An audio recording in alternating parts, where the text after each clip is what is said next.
The Daily Wire doesn't believe that Shapiro wins the debate with Candace Owens. You think they believe that? 100. Otherwise, there's no reason to do it. Otherwise, there's no reason to do it. Otherwise, there's no reason to do it. But it's not complicated. Can men give birth? Sometimes. That's my answer. Yes. And the answer that is crazy. And this is we cannot. It's just crazy. We cannot allow this to happen. But you wouldn't say the definition of being a woman is the ability to give birth. And I'm not saying it, but only women can give birth is a factually true statement.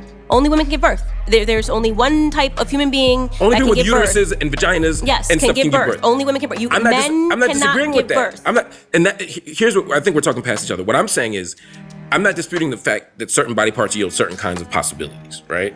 What I'm disagreeing with is the idea that that is the measure of whether or not you're a man or a woman in society. Okay, but it is now come to a point where if you say that only women can give birth, you are called a bigot. That is crazy. That's nuts. So if you say, like J.K. Rowling did when she got canceled by the Harry Potter cast, that only women can menstruate, okay? Can men get their period?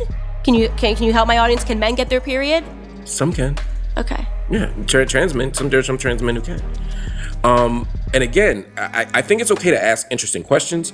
I think it's okay to have intellectual debates, but I don't think that we ever want to enter a space where we deny the humanity. And I'm not saying you are, but to deny the humanity or the experiences of other people. Like I said, I was totally okay with trans until it became a demand. What you are denying is my ability to be an intelligent human being, right? You're denying my ability to talk about science and biology in a meaningful way. You are now making your existence is actually infringing on mine, okay? How so? And because when you make it a requirement now that I have to pretend that men can give birth and men can menstruate and there needs to be tampons as the ACLU is fighting for in male restrooms, and if I don't see the reason, the importance of that, then I'm a bigot. I'm someone that doesn't accept. No. I accept you if you want to run around and you want to wear a dress and you want to call yourself Tiffany and you want to put a pillow in. But you won't call me Tiffany. If you want, I don't need to know your name. It doesn't mean anything to me. If you want to call, I'm not going to sit here and say I don't believe your name is Tiffany. You know, if a person comes up to me and they're in a dress and a skirt and they say my name's Tiffany, okay, cool, Tiffany, cool, right? But when it becomes Candace is a bigot because she won't acknowledge that, you know, Tiffany the man got her period and can have a baby, I'm not playing that game. I have called you, and I'm not alone in this, many Jews have called you an anti-Semite. Mm-hmm. I've also talked to people who say you have a really sweet heart, just so you know. You and I have a number of mutual friends in the world. But I think it's important to first identify what anti-Semitism is. It is a different type of hate than any other type of hate in the world. And if you and I are speaking crossways because we have a different understanding and definition, that's not going to lead to any dialogue. That's not going to lead. Look, I said to Skylar, I'd love to walk out of here and say, you know what, I was wrong, and write an article, I apologize, and I was wrong. But the first piece is to have a mutual understanding of what is anti-Semitism. I think that would help a tremendous amount. I actually totally agree with you on that. That is a perfect place to start. Could you provide for us a definition of anti-Semitism?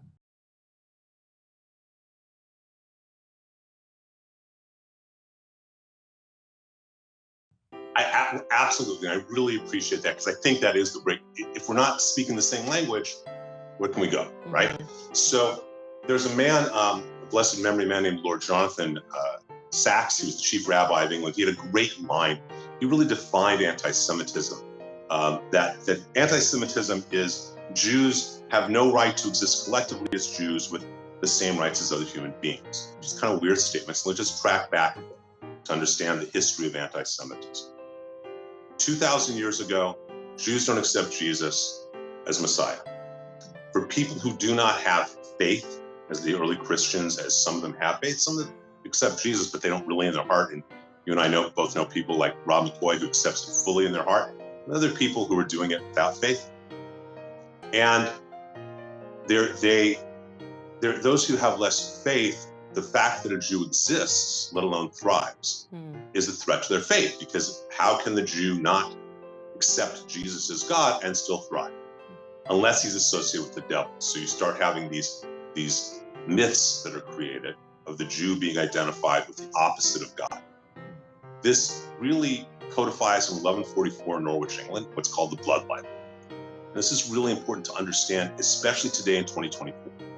In 1144, a young boy is killed, and the local priest says that's because the Jews need to make their matzah with Christian blood. called the bloodline. Let's blame the problems of other people on the Jew. It's just so you know, that's so ridiculous, not only just on its face, but we're forbidden from even having meat that has any blood in it. This is a Torah law. You can't have, that's why, we can't have steak tartare, okay? So this gets perpetuated in combination with a 4th century, what's called the Vulgate. I'm sorry, did you say in 1140 this happened? 1144 in Norwich, England. Okay. This is after in the 4th century, you have something called the Vulgate. The Vulgate is the official translation of the Bible. In Hebrew, there's no vowels.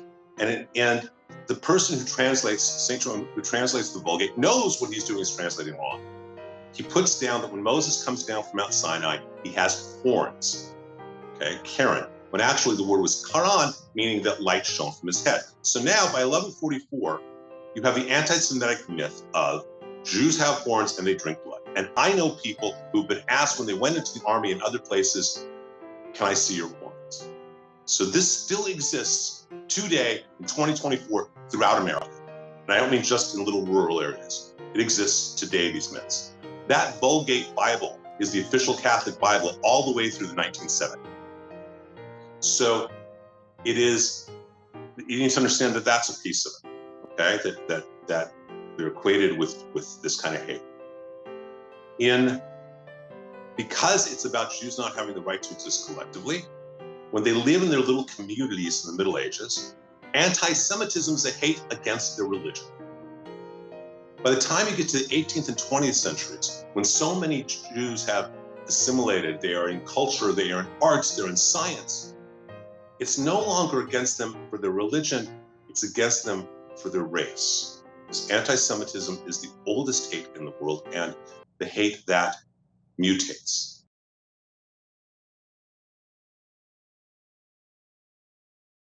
You said it's a hate that mutates. Correct. So your belief then is that the definition of anti-Semitism can necessarily change. Is that correct? It's not just my belief. It is the commonly accepted understanding in both the Jewish and academic worlds. To all my Jewish friends, my Jewish brothers and sisters, stand tall.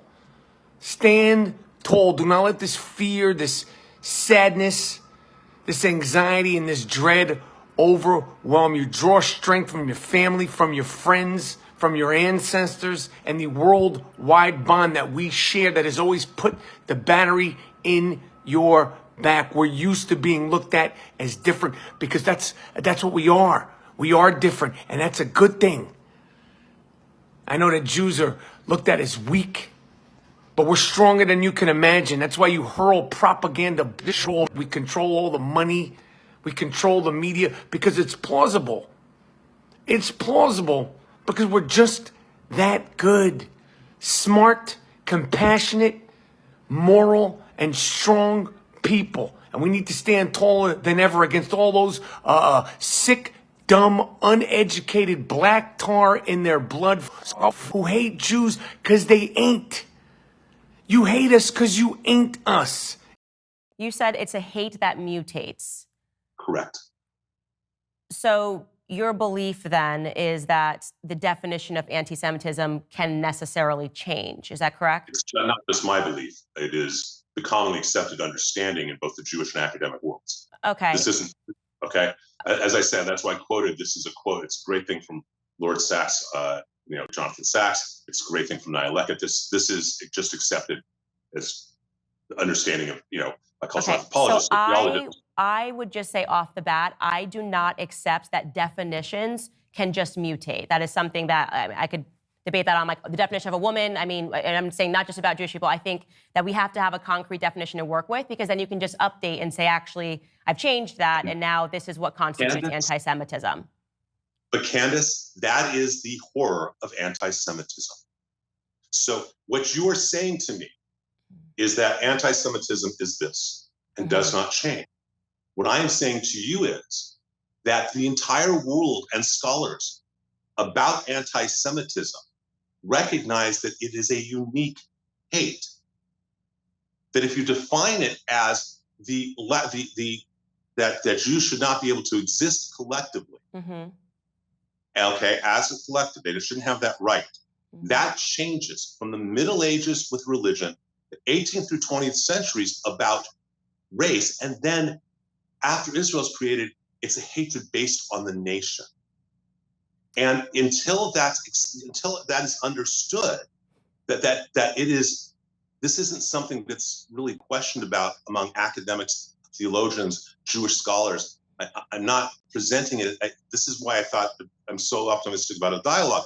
But I think part of it is you view that the hate can't mutate. And what I'm trying to tell you is that we have 2,000 years of history that demonstrate the exact opposite. So, and I'm going to just push back just gently here. For me personally, if I thought that racism could just be an ever-shifting definition based on the experience of Black people, it would be a remarkable power, and I would be able to create something like BLM, which could say that everything was racist. So I am not going to be able to agree that definition should be able to transform according to what's happening during the day. But here's what I will say. If you could, just because I think it's really important for us to get to going through this article, because then you might be able to explain why you view it as anti-Semitism. If you could just give us what you are saying the current definition of anti-Semitism is today, that would be very helpful.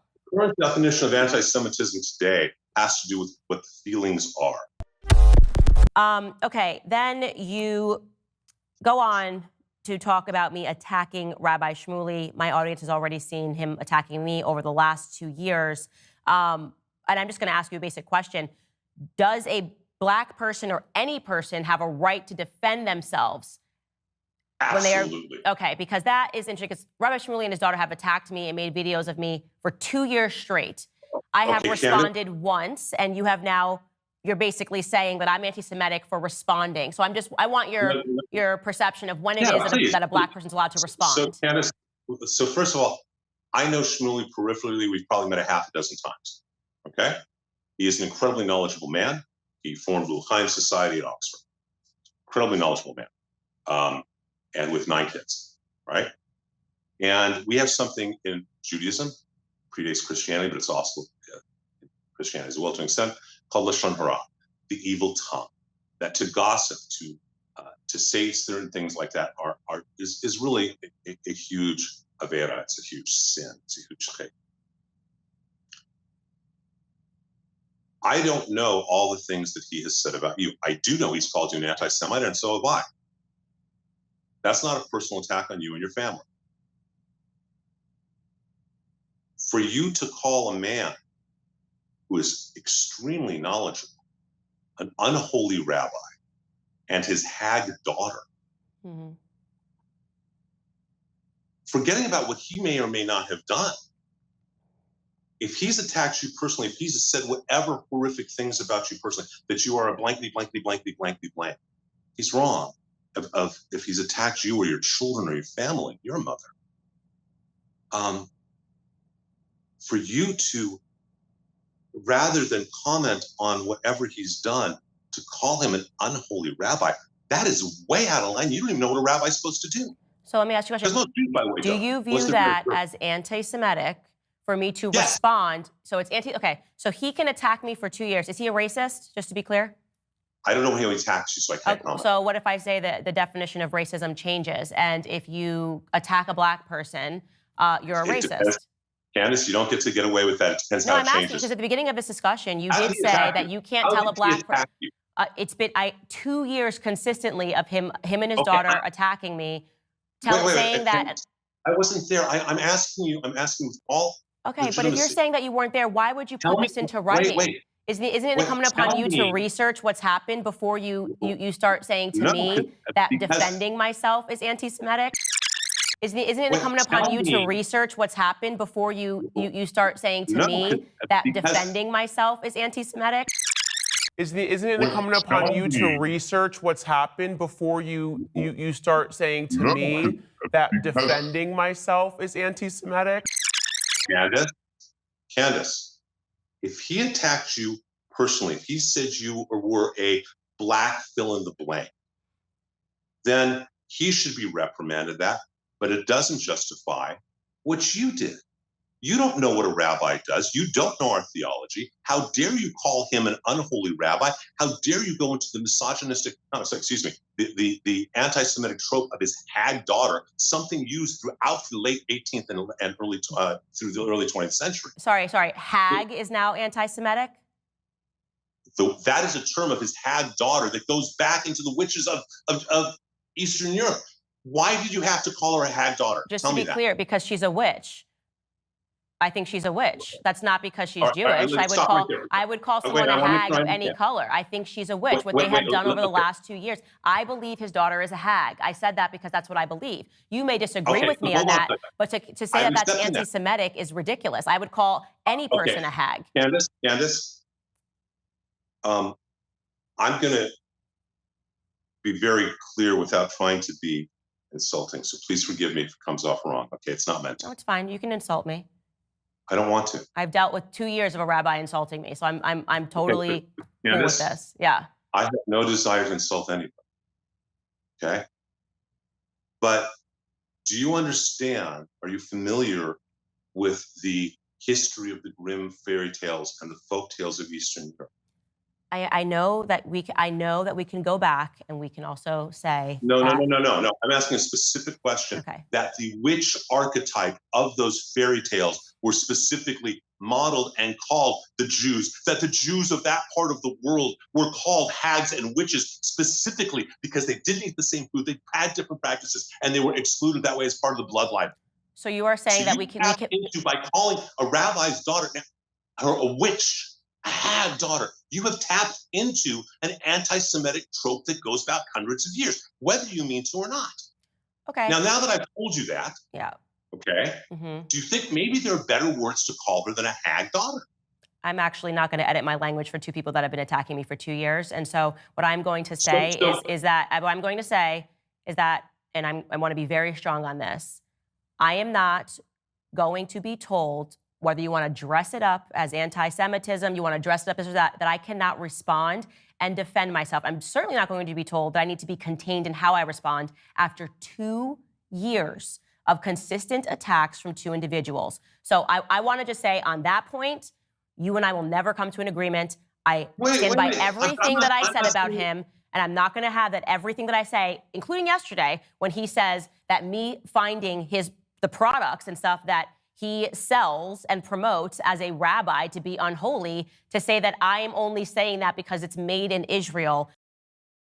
Kosher sex, on the cover you see it's great sex is a calculated performance, and kosher sex is a total submission to instinct, where you just let yourself go.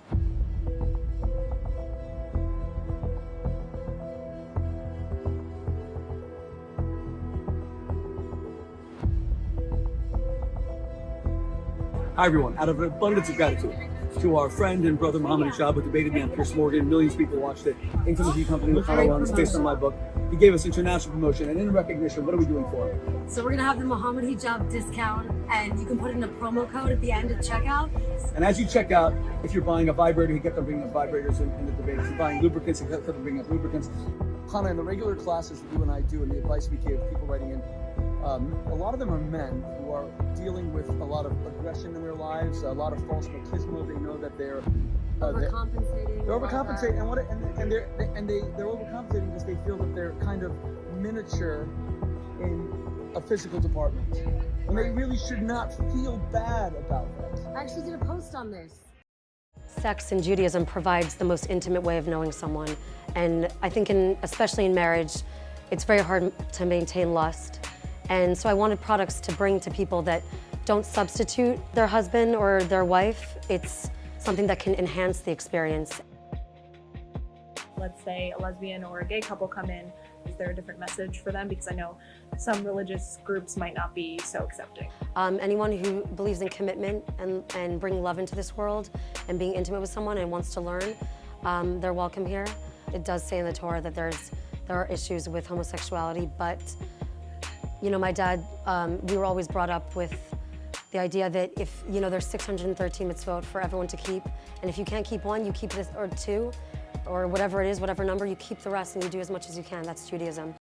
What it looks like to a lot of people, and I'm going to tell you this, and I'm expressing this, in case you are an individual, as I'm sure you are, that is concerned about the rise of anti-Semitism. But my suspicion is that people that are watching this are going to think that now we are using the word anti-Semitism like BLM began using racism, right? Which is to say that you cannot, let me finish my statement. I'm just telling you what I am going, this is my suspicion. And I have tons of Jewish listeners, but given what you've said about Dave Smith, who is a libertarian, he is not a far left liberal. He just does not support what Israel is doing. So in this, you have said that Jewish people, you've made comments about a lot of Jewish people who maybe don't agree with what's happening in Israel. You are now saying that a person who's been attacked for 2 years still needs to be careful in how they approach a Jewish person that's been doing the attacking. No one is going to accept That's that. not what I'm saying. That's ridiculous. Candace, and that's then to not what say I this said. particular word, it sounds like everything that anybody says, it needs to Candace, we first need to you weigh it just against know the it was. feelings of somebody and their history. I could find examples of black people being called witches. I can't then say that nobody can ever call a black person a witch. Even if it has what happened in Salem, you could go on, right? But the point is that if you're a black person, you've been attacked for 2 years, I don't care if a person calls them a rabbi. In fact, I would question what it means to be a rabbi. Maybe you can explain.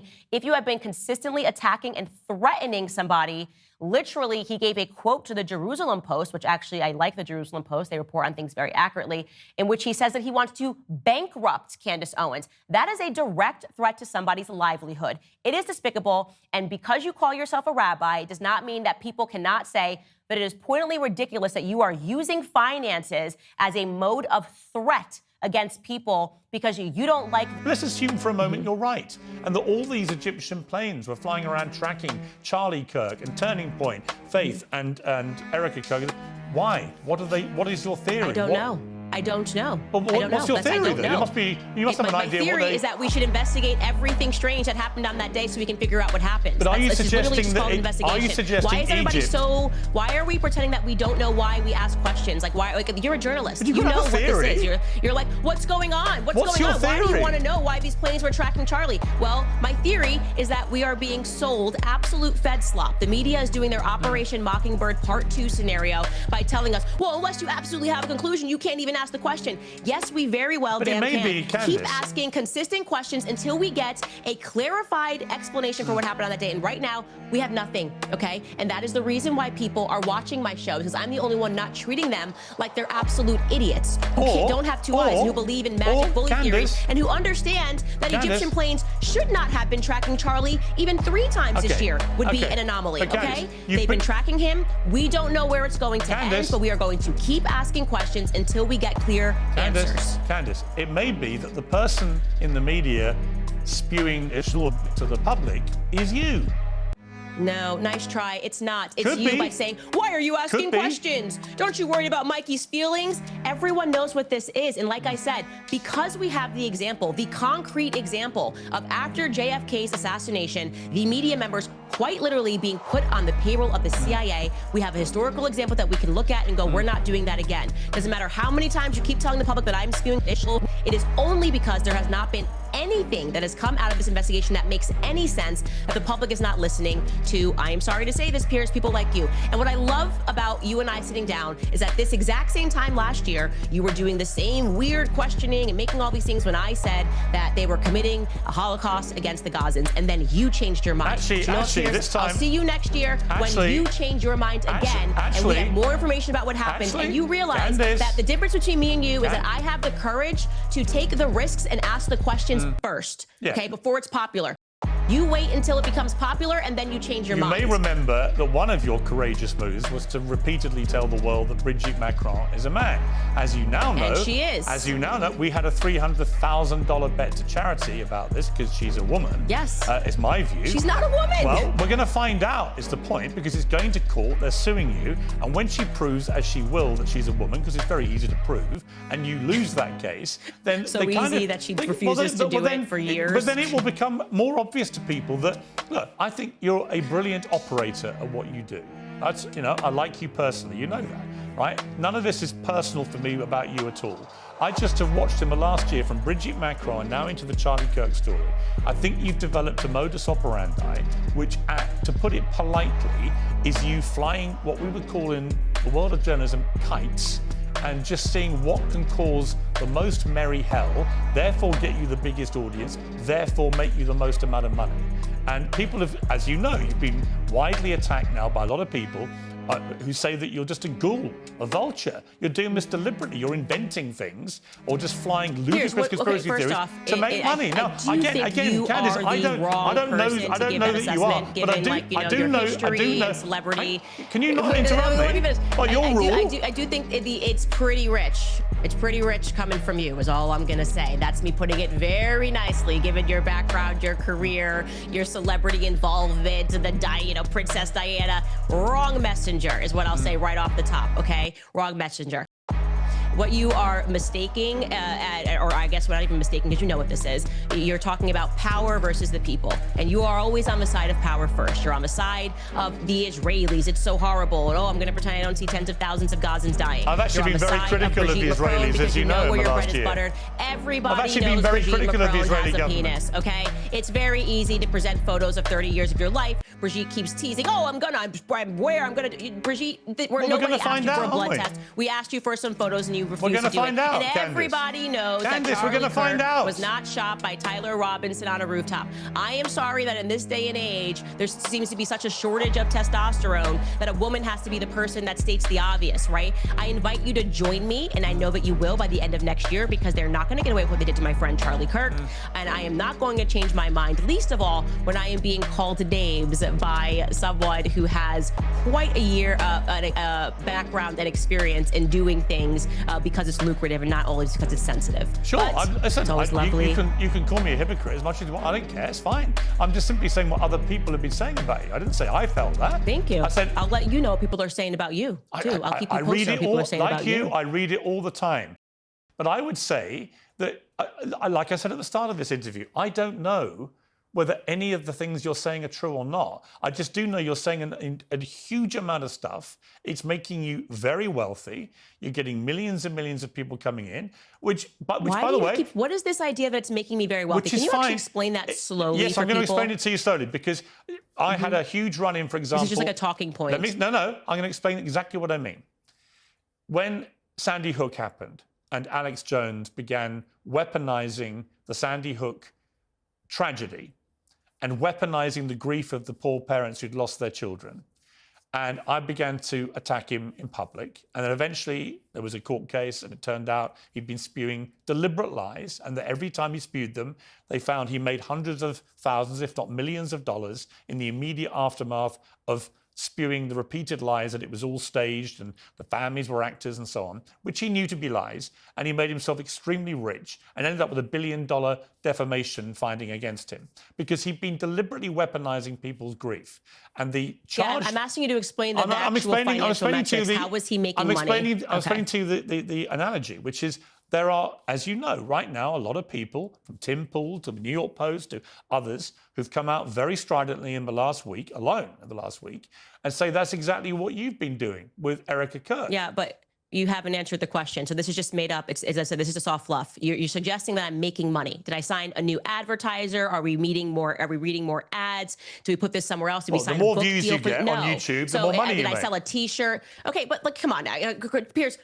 Money on YouTube? Are you kidding me? I was already in a top 10 podcast globally before Charlie Kirk was assassinated. And if you think that I would want my friend to be assassinated so I could go from being in the top 5 to being number 1, you're out of your mind. No, okay, I'm telling you, it's so disrespectful. I'm telling you. But like the point is that everyone who is saying that I'm making more money cannot say how I'm making more money because it's just not true. Okay, so you're like, oh, she got a bump in viewership talking about Charlie. Your YouTube numbers everyone in the world because it was a public assassination. And then it went up in the weeks following, and it went back to normal. Candace, are your YouTube numbers up since you've been doing the Charlie Kirk investigations?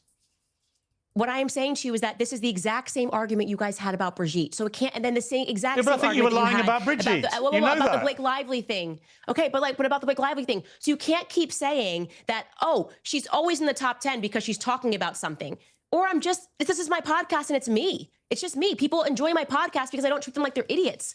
I don't treat them like they should accept that Brigitte Macron just can't present one photo of herself raising her kids across 30 years. It's just too much to ask. Oh my gosh, it's ridiculous. How dare you? It's such an intrusion of privacy. She'd rather file a transatlantic lawsuit than to just produce photos and put all of this to bed. That's the difference between you and I. So now there's this lie, this repeat lie from Kamala Chronicles, which we did, looking into Kamala's background because it was relevant to the election cycle. Then we did the Blake Lively lawsuit, and they said, oh, she's trying to change her brand. That's the only reason her numbers are up. Then we went to Brigitte, which I lost, by the way. I had to get a whole career change when I first covered that story. So joke's on me if I'm doing this to make money, but I was willing to be fired to tell the truth. And then it's all about Brigitte. And now we've arrived at Charlie Kirk.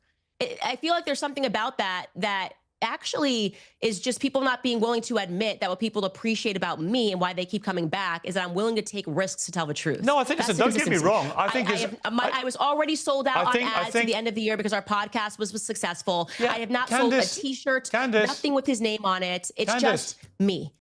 My next two guests have vivid opinions on these big issues and have had a very public feud. We're bringing them together for what we intend, I hope, to be a proper debate. The topics will be the Israel-Hamas war, anti-Semitism in public life, American involvement in Israel, and Israeli involvement in the United States. And we'll even talk about Michael Jackson, who is relevant to this debate. Both guests will get roughly equal speaking time and a chance to question each other. Speaking of the other guests is not encouraged. Ad hominem attacks are strongly discouraged. I want to give you both the chance to make an opening statement. So, Rabbi Shmuley, you won the toss. We didn't really actually toss, but we both agreed you can do this. You go first. Your opening remarks. Thank you, Piers, for having me, and Candace, thank you for debating me. I have spent my life bringing together the Black and Jewish communities, emphasizing that we share not only a history of shared persecution, but of spiritual promise. Today we debate an American tragedy, a woman of unique eloquence who has abused that eloquence to become simultaneously the foremost anti-Black rhetorician in all of the United States and the foremost anti-Semite in America. Ad hominem attacks are strongly discouraged.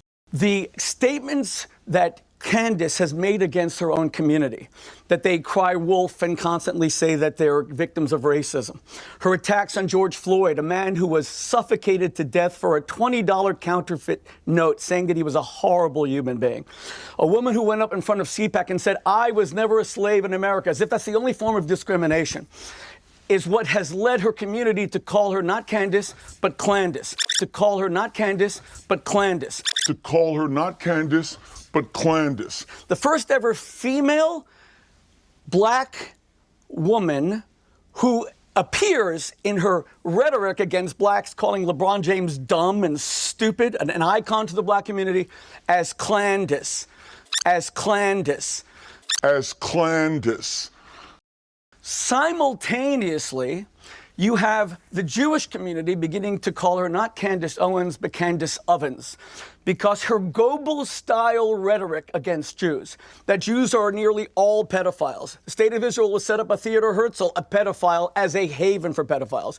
That Judaism is a demonic, satanic cult that only protects pedophiles. And by the way, her absolute obsession with Jewish sexuality and Jewish genitalia, the first lady of France, Brigitte Macron's genitalia, is disturbing. It's one of the reasons I think she hates Sigmund Freud so much, because she's a Freudian field dream in terms of his arguments that the greater the sexual suppression and repression, the greater we see violence. Rabbi Shmuley, I'm interrupting because you've now been speaking for 3 minutes. One final point. So Candace will get exactly the same amount of time. It's up to you, but it's an opening statement, right? And what I would say... May I just say finally, if I may? Well, if it's quick, The biggest issue I have with Candace, to be honest, is that she claims to be a Christian. Candace, didn't Jesus say you're supposed to love your enemies? Is the love you show me that you call me filth twice on the last show that you did with Piers a piece of filth? You're supposed to love your enemies. Is that turning the other cheek? And Piers, you're an English gentleman. I've known you for many years. You allowed her to say that without even a piece of filth. When Jesus said that you're supposed to turn the other cheek, where have you ever turned the other cheek? When Jesus said that the meek shall inherit the earth, the arrogance, the nonstop attack against Jews, the demonization. If you are a Christian, then I am the second coming of Christ. Okay. Here's what I would like to say to you, Rabbi, since you're quoting scripture, okay? The one that's relevant to me is woe unto them that call evil good and good evil, that put darkness for light and light for darkness. And if you'd like to dive into a little more scripture, I think what's relevant is Revelation 3:9. Behold, I will make them of the synagogue of Satan, which say they are Jews and are not, but do lie. And I'm speaking directly to you, Rabbi Shmuley.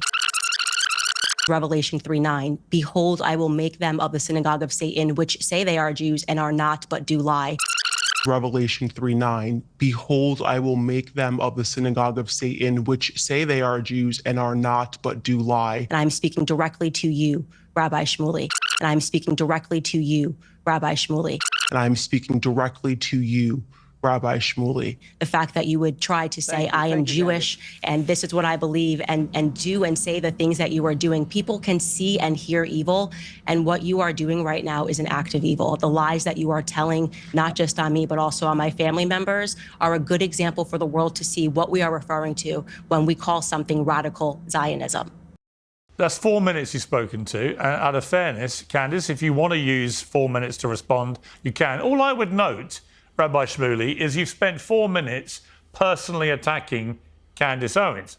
I set this up as a debate about what is happening with the Israel-Hamas war, anti-Semitism, and so on and so on. You've turned it all completely, immediately, into an ad hominem onslaught against Candace. How could you possibly say that? You are speaking to a woman who says the Jews are a ring of demonic pedophiles, and you're saying that I have no right to defend my people. You know, Piers, you have to stop this once and for all. There was nothing ad hominem at all. All right. When Candace says that the black community you've had your say. is a bunch of crybabies, okay. Everything I said was policy. I could not disagree more. Candace will now get the same amount of time, if you wanted, Candace, to respond.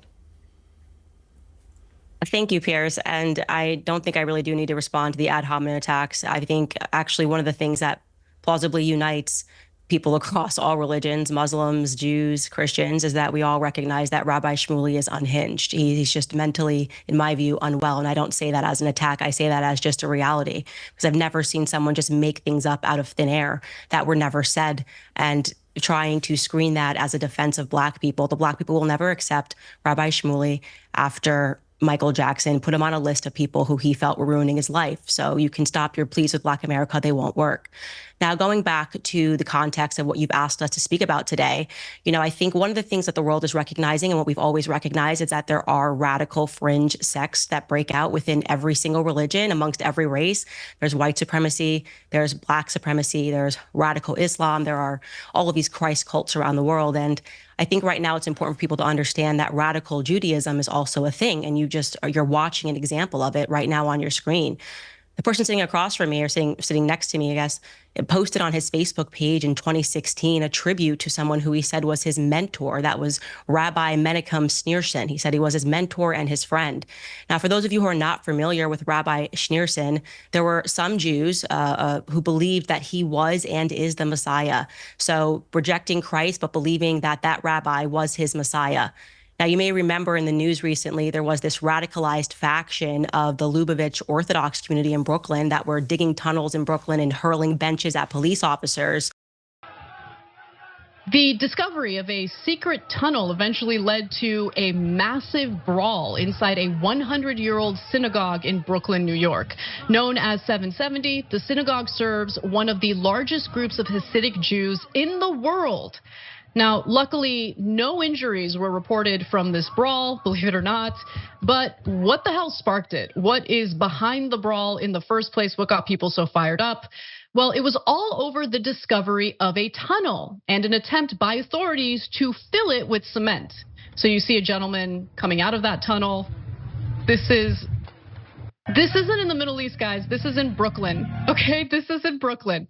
We are now joined by David Saltzman, who is a member of the now infamous synagogues in Brooklyn. We've all heard the news story about these tunnels that were discovered underneath this synagogue. And there's a lot of theories going around the internet about why these tunnels exist, a lot of conspiracy theories, wild accusations going on.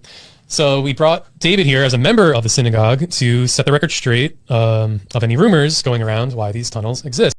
Police make a wild discovery underneath a synagogue in Brooklyn. An illegal tunnel found below the Chabad Lubavitch World Headquarters in Crown Heights. All right, Fox 5's Lisa Evers takes a look at how it was discovered. 9 men are facing charges this afternoon after police say they dug a secret tunnel into the sanctuary of the Chabad Lubavitch headquarters in Brooklyn. The men described by police as extremist students are accused of digging the tunnel so that they would be able to have access to the sanctuary after hours. And when a cement truck was brought in to fill that tunnel, the men stood in the tunnel refusing to leave.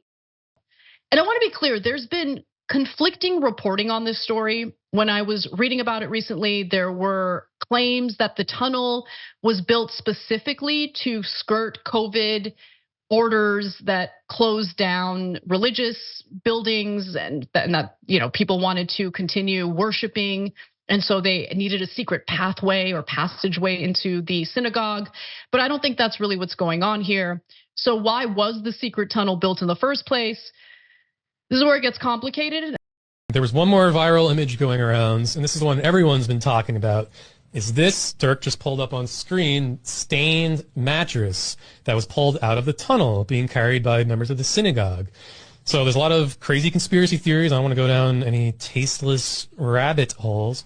But David, if you could, explain why was there a mattress in the tunnels and what is this stain? A lot of folks are wondering, is this stain feces? No, it's not feces. What is it? It's blood, and basically we did rituals. I said that before. There were some rituals that we do in the tunnels, and sometimes the rituals might involve someone who recently died, and we'll bring him down there, and we're trying to do a ritual to bring back the Messiah, which is a Schneerson, if you heard about him on the news.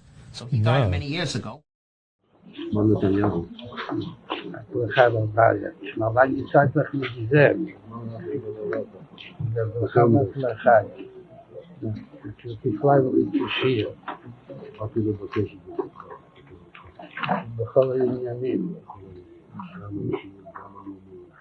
בזמן שישראל לאחרונה נמצאות מפצו כמה עניינים.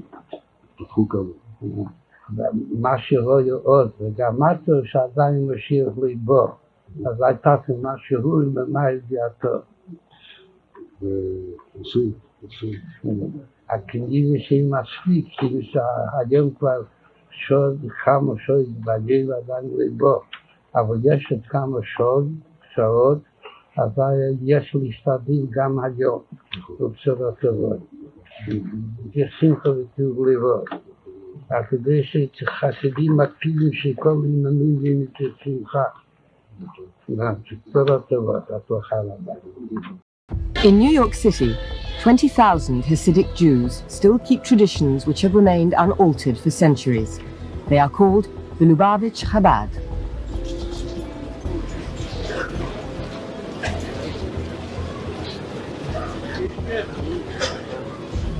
The Lubavitch believe that they have the answer to the question, what is a Jew? Or more precisely, what does God expect of a Jew? God expects that a Jew should be someone who sticks rigidly to orthodox practices and to a fundamentalist reading of the Jewish Bible, the Torah.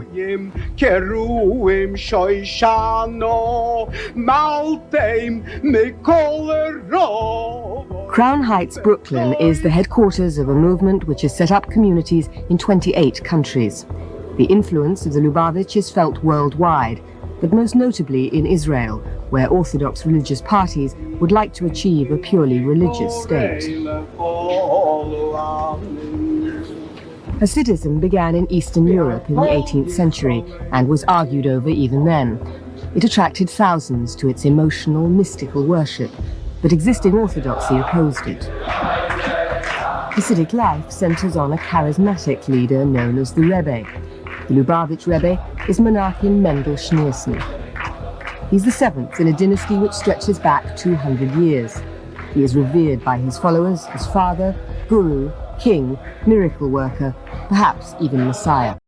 You just like me because my daughter happens to be Jewish, right? She has a great husband, Jared, and I'll tell you what, Ivanka could not be happier, and she's very proud. The only bad news, I can't get her on Saturday. I call and call. I can't I can't speak to my daughter anymore on Saturday, but that's okay. Oh, beautiful. That's beautiful.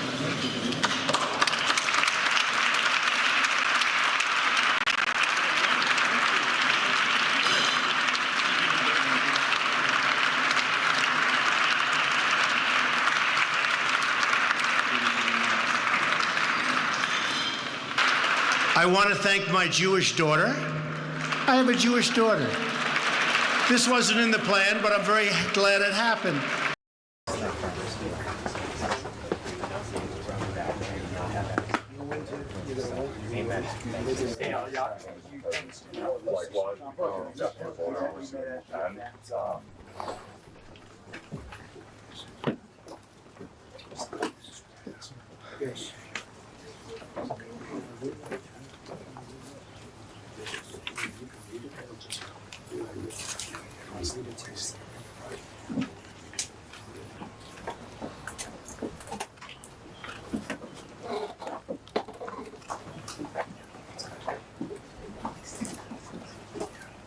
According to the source, Trump was pushed by his daughter Ivanka and son-in-law Jared Kushner to join the faith.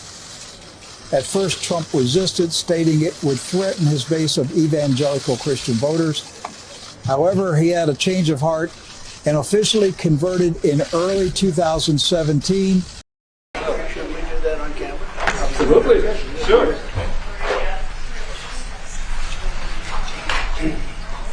So to let you know, this is the birth certificate of Donald Trump's grandfather, born in 1869, close to Bad Dürkheim. Right? Yeah. That's called and serious. his Christian name was Friedrich. Right? That's serious German. Serious German. That's serious. Bad Dürkheim is serious German. But I want to thank you very much for, first of all, I want to thank you for that. That's my pleasure. Thank you very much. Thank you again. Fantastic. We'll put it up in a place of honor. Yeah. Maybe we can, let's see, to put it up there someplace. It's an honor to have you. As you know, the Chancellor just won a great election, very, very strong election. Very respected man. I can tell you, we've been on the phone many times talking about some of the problems of the world outside of Germany. And it's very sad what's going on. We both feel that way. What's going on with Russia, Ukraine, and other things we talk about, but Russia, Ukraine in particular. I'd like to see it end, and maybe it'll end, but we get some news, there'll be some fighting. Something happened a couple of days ago, and now they do a return, and here it goes. It's not good. He's unhappy about it, I'm unhappy about it, but I think eventually we're going to be successful in stopping the bloodshed. It's pure bloodshed. 5,000-6,000 young soldiers a week are being killed. You know that those numbers? Yeah, we know the numbers. They're staggering. They're staggering numbers. But Chancellor, I just want to congratulate you, and I want to welcome you to the Oval Office. Thank you. It's an Oval Office that's in very good shape. We like fixing things up and having them tippy-top like they have in Germany. Yeah. They do that in Germany very much, and we do it here. We're having a very good run. I also had a great election, great win, won everything. Won the popular vote, all 7 swing states, which is a big deal. Yeah. It's pretty unusual to do that. And we have a great mandate from the people, and part of our mandate is we're going to have a great relationship with your country. And sometimes the rituals might involve someone who recently died, and we'll bring them down there. And we're trying to do a ritual to bring back the Messiah, which is a Schneerson, if you heard about him on the news. So he died many years ago, but we have rituals that we believe we can bring him back. And so how do these rituals work? Was that work? the main guy who was sort of instructing on the tunnels? Well, that was a long time. He's like the head. He's the head rabbi, and he's the guy that we look for direction. Right, and the news was saying that he is potentially not passed on. Right, that's right. So we don't know that, so we try to do rituals to try to bring him back. Correct, exactly. So how do these? Can you explain the rituals and why does it involve a mattress? I don't want to go into the details of the rituals, but basically we don't put the body on the floor. We put the body on the mattress, and sometimes we might make an incision somewhere on the body, and a little bit of blood will come out. But I don't want to go into the details. Yeah, that's fair. Well, you mentioned when we talked on the phone that you brought a book with you. Yes. Is this Yes, this is the type of book I bought, and this is the type of book that describes different types of rituals and things of that nature. So how does that, like, can you explain the book? Well, it's too detailed to go through the book. You know, it's a detailed book, but I suggest if you have a chance and you want to get the book, you can read it. The Book of Living and Dying. Yes, the Tibetan Book of Living and Dying. So where did you guys learn? You guys use this for the rituals? Is this an ancient Judaism thing? No, or? we use some different books, and this is one of the books. So how did you, like, learn of this, though? Again, through other members. Okay. And you don't want to get into the ritual at all? Like, so you're laying someone, who are these bodies that you're putting on the mattress? These are basically members of the synagogue who recently passed away. Oh. So they're dead? Right, they're already dead. Oh. You missed that part, Tony? I didn't know if there were people sacrificing their lives or No, something. they're not sacrificing them. They died of natural causes or whatever. Oh. And before you bury them in a cemetery, you basically bring them down. Into the tunnel? For a ritual. That's it. It's more like it's not something spoken about, okay? But you can understand. Just like other religions or something, when someone dies, they might keep the body in a house. Yeah, you can do that. Yeah, same idea. So it would be no different than some other religion keeping a dead body in a house for a couple of days. They all have different rituals. Well, yeah. So the incision you mentioned, can you describe what's the purpose of that? Well, like I just said before, it's just a ritual, and the incision is just part of the ritual, and hoping to bring back the Messiah. You see, here's I brought some notes, and if you want to really go through it, so that's the book we use. That's the book to bring people from the afterlife. Okay, so if you believe in that, I don't know if you believe in the afterlife. Yeah. Oh, you do? Okay, so if you believe in the afterlife, then fine. Then you believe that many years ago in Egypt, there was a method to bring people back from the afterlife, and we're using that type of method. Okay, and the thing is, like, what do you call the ritual itself? Okay, is basically what we believe in is to bring that individual back. And we might read some verses from the book. You know, I'm speaking to you in general. Right. Okay? Yeah, absolutely. I'm not giving it to you exactly. But those are some of the notes I have. You know, we said every person that dies in a ritual, we try to bring him back, the Messiah. Okay. We know the body is soulless. We know it's, and so you once they die, yeah. Right. Do you shroud the body? Do we shroud the body, like cover them up? Yeah. We'll cover them up, bringing them, like, yes, but won't be covered up entirely. Fully. Oh, Correct. Exactly. So that's it. So the blood, like I said, see in my notes here, so the blood's from the incision made in a mattress, and we hope that the Messiah's spirit will come into that. That's what we hope for. Okay? We believe, like you said, you even brought it up, and you know that Shneerson was the Messiah. We believe in him. He died many years ago, but you said he might be alive, which is possible. And if he's dead, we try to bring him back. If he's alive, let it be. So Dirk pulled up here on screen a wiki article kind of explaining how a sect of Judaism, of the synagogue you go to, they actually believe Shneerson did not die, quote. So is it possible? Right. Some believe that. Here's the whole thing. Remember, within the synagogue, within the members, not everyone has the same exact belief. Right. Okay. So there is different levels of Judaism, and there are different levels of Christianity, and there are different levels of everything. So not everyone is considered like when you say Jewish. There were some very religious Jews and some moderate Jews, so forth, and so not everyone has the same exact belief. Some believe that he's dead. Some believe he's alive. Right. So you're trying to bring him back with this ritual. Some believe he is back. Does that mean the ritual worked? For those that believe that he came back, then it worked for them. Wow. Yeah. For those that didn't believe, it didn't work for them. Well, that's pretty amazing then. So you guys might have brought back the Messiah on Earth. He's living, the Messiah? Anything is a possibility. Well, and by the way, this is per the Times of Israel. That faction of individuals are followers of Rabbi Shneerson. So again, you have Rabbi Shmuley who believes that that's his mentor. They believed that he was the Messiah. What is it that becomes important to understand? What did Rabbi Shneerson preach? Well, he preached Jewish supremacism, the hatred of all non-Jews. And you don't have to take my word for it, because if I said it, they would say that's anti-Semitism. You should instead take the word of the two Jewish professors who translated his work. Those authors' names were Israel Shahak and Norton Mezvinsky. Candace just said that Israel dropped more bombs on Gaza than on Dresden. What's your source for that? Do you know that in Dresden, there were 1,000 Lancaster bombers sent over 2 nights by Churchill, and then 800 American, that's 1,800 bombs. What's your source that Israel dropped more than on Dresden? So it's just interesting because you realize that you use Dresden as an example No. to justify Answer the what was question. happening You just in Israel. made Piers. This is deflection. I said more tons you of said that explosives. Israel. You just made a blood libel against the Jewish state. Dresden We was can't keep doing 1,000 this. Lancaster We can't keep doing bombers this. over And 2 this nights. gets into, I am asking you, what is your source? This is getting very the answer, boring. the answer. Okay, don't interrupt me, please. The answer is the answer. No. Piers. It's my turn, correct? Piers. Rabbi Shmuley, Rabbi Shmuley, you can't ask someone a question and then refuse to let them answer. So I asked for a source. I didn't ask for a question. Go ahead. What's the source? We've heard the question. Absurd. Candace. I'm going to respond to what you are saying.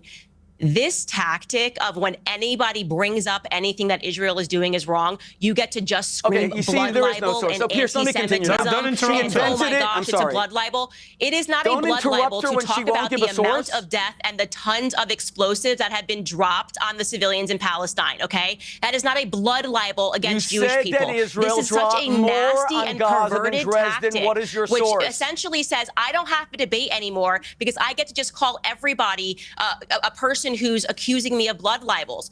Okay, truly, what is happening right now is that the blood of Palestinians is being shed. Okay, that is not a libel against the Jews. That is a fact and a reality against Bibi Netanyahu and this government, which has gone extreme in their response to October 7th. So stop this tactic. Understood. Piers, can I now have my turn again? All I asked was the source. Clearly, she has none. It was invented out of whole cloth. That's what a blood libel is. A blood libel is when Candace Owens says that the actual medieval blood libel, that Jews killed Christians and drank their blood, I will she pull up the actually source for you. believes that. She said, please don't interrupt me. I will She find actually you the says source. that there were Christian bodies found all over Europe. When she said that I am not trying to kill her, we will post right after this, where she said it at least on 8 occasions. That's why she's being investigated by the FBI. Because you can lie about me, you can call me filth, and Piers won't, and you can call me psychotic. I've never said that about you.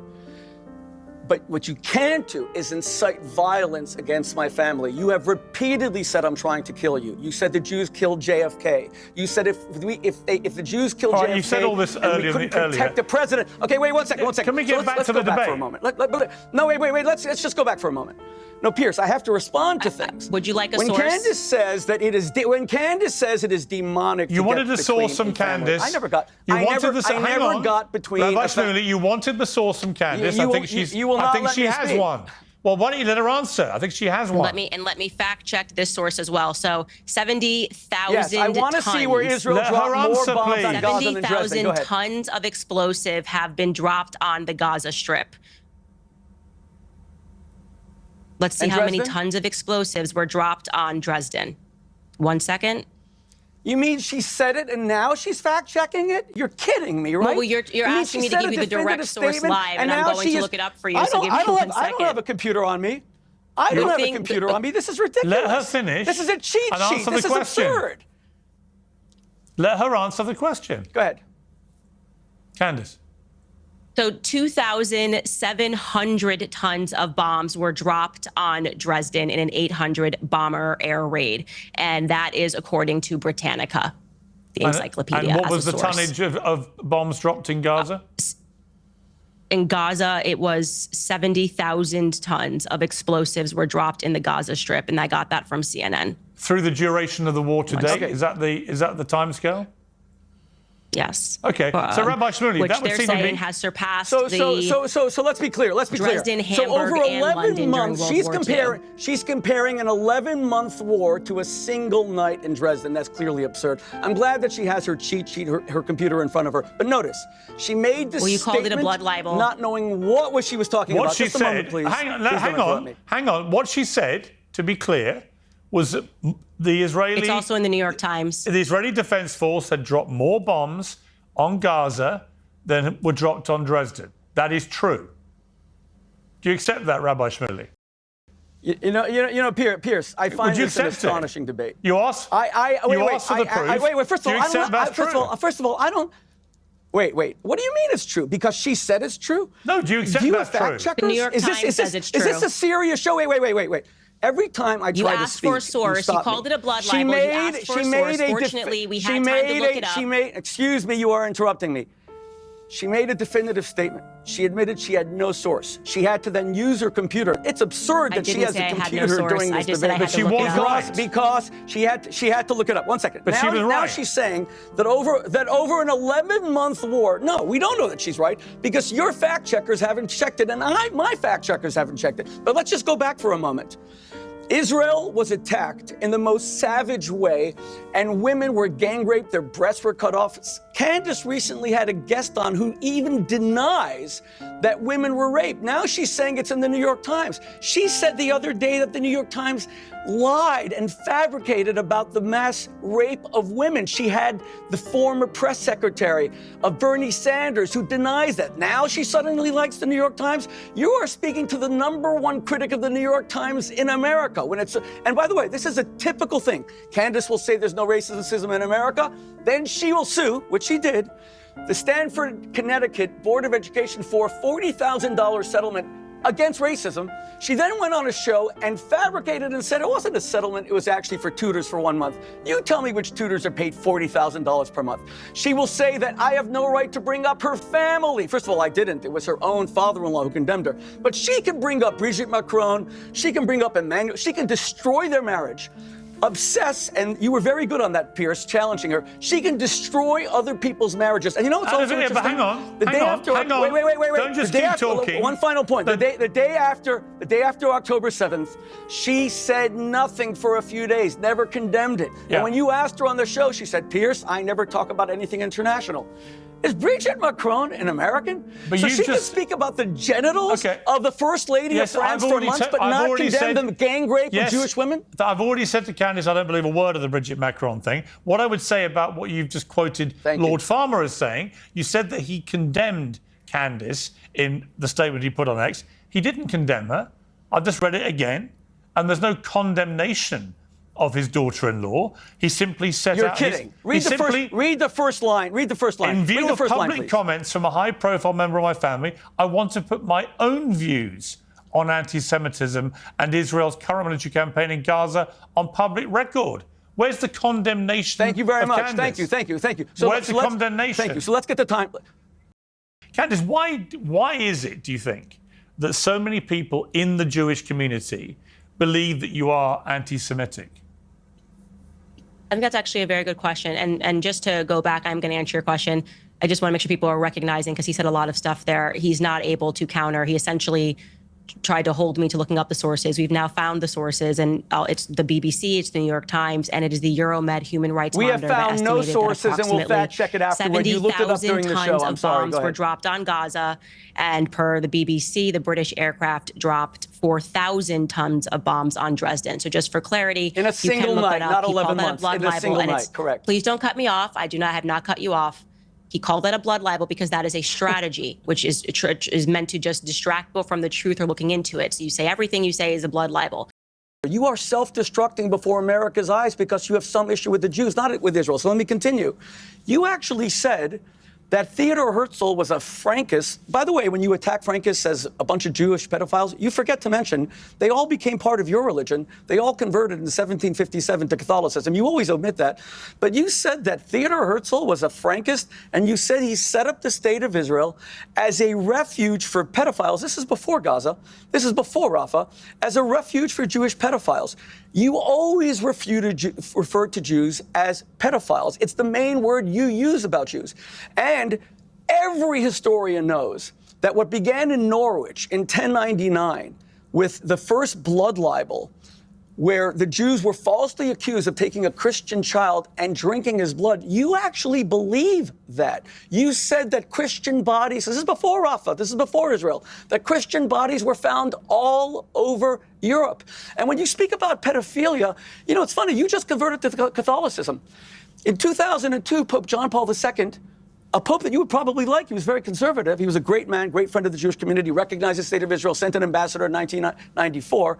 He apologized, very frail, to the world Catholic community, saying that at least 2% of all Catholic priests were pedophiles. Later, Pope Benedict XVI apologized again. I met Pope Benedict, a great man, great friend of the Jewish community. He said it was 4%. Then Pope Francis raised it probably even higher, 6%. We know 1 million people, almost 1 million people, children in France alone, according to the French government, were abused by Catholic priests. But you've never once condemned Catholic pedophilia. Everyone knows it was the biggest scandal in the world. But only the Jews are pedophiles. Is that anti-Semitism? Okay, let me ask Candace, do you condemn paedophiles in the Catholic Church, Christian paedophiles?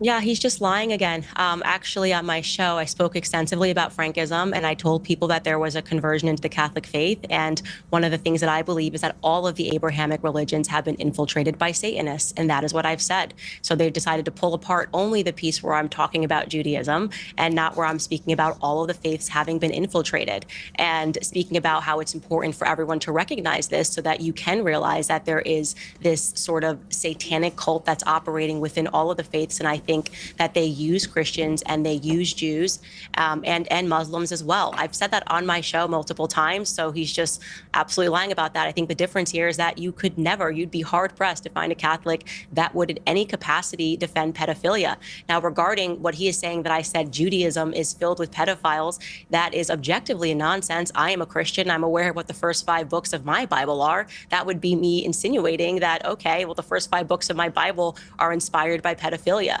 That's absolutely false. What I said, and I'm hopeful that this is something that the rabbi will agree with, is that it is a fact that Jewish pedophiles, American Jewish pedophiles, escape and run and hide in Israel, where they are given safe harbor by the government. That is a fact. They will not extradite our pedophiles.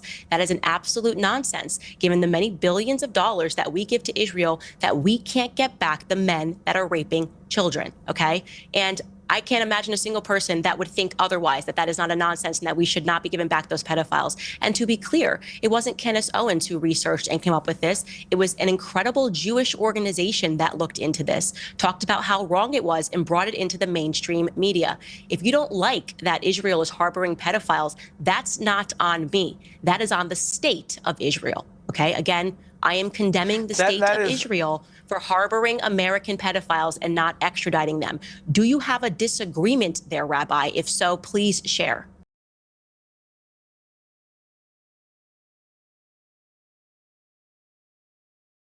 You can criticize Netanyahu without being anti-Israel, and you can criticize Israel without being anti-Semitic.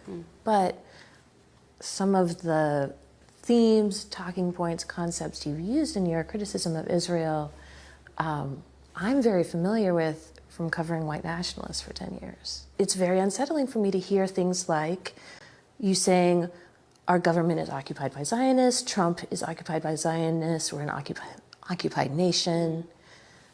Because like, there's literally a term that's like an 80s, 90s term from white nationalism, ZOG, Zionist occupied government. It's their idea that Jews control the world. And I'm wondering, like, are you intentionally referencing those kind of themes? Wait, just to slow this down. Are you accusing me of white nationalist rhetoric? Because I do have to have a little bit of a giggle about that first. Well, that's, I mean, to me, I'm also like, they'd be no fan of yours. It's silly. But this is one of the things where I feel like it's such a lesson for CNN. This is why nobody watches it anymore. I mean, it's like you're sitting across from a black person, you're like, I've learned about white nationalism, and you're using white nationalism. Like, I know them, I've been to their rallies, I've read all their texts. I get it, I know. I'm so glad you're educated.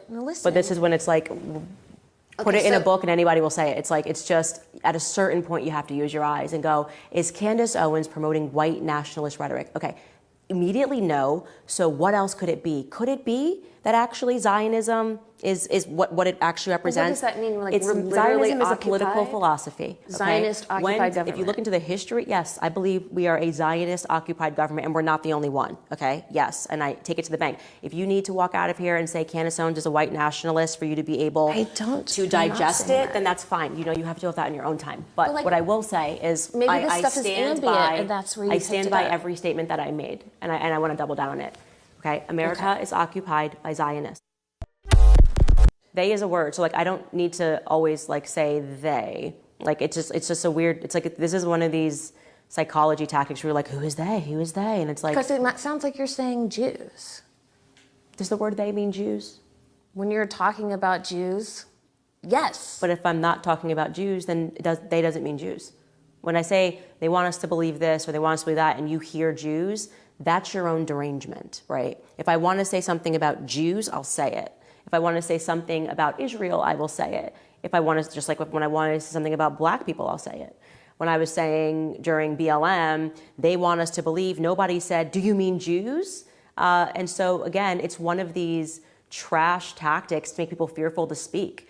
If I want to say Jews, I will say Jews. I don't fear saying Jews. When I say Zionists run the media, I mean Zionists run the media. People that support the political ideology of Israel run the media. Any other things that I can help clarify? But are you familiar with this like very long-standing trope? Couldn't give a shit about a trope. What's your thoughts? Please be respectful with your comments. Also, please click the like, click the notification bell, and subscribe to this channel. Listen, Genesis chapter 11 verse 10 explains the genealogy of Shem. Shem was a black man in Africa. If you repeat this back, Genesis 14 verse 13, Abraham steps on the scene. Being a descendant of Shem, which is a fact, means Abraham too was Abraham, born in the city of a black man, called Nimrod, grandson of Ham. Ham had 4 sons. One was named Canaan. Here, let me do some explaining. Abraham, Isaac was Jacob had 12 sons, for real, and these were the children of Israel. According to Genesis chapter 10, these were the children of Israel. According to Genesis chapter 10, these were the children of Israel. According to Genesis chapter 10.